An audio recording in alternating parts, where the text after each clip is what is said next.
This is the house from the 2003-2006 remake of Texas Chainsaw Massacre.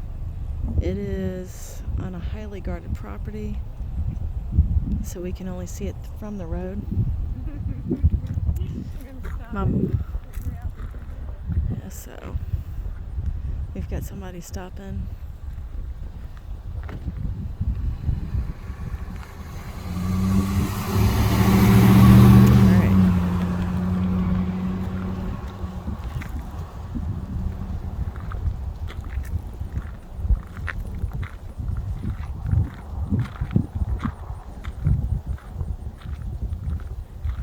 Looks like a functional farm, maybe.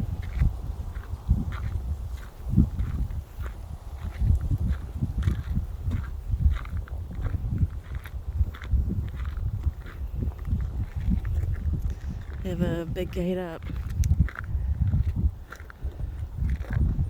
That's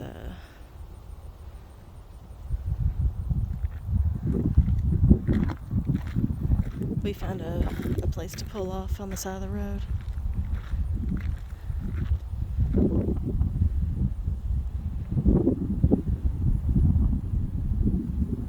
Very cool.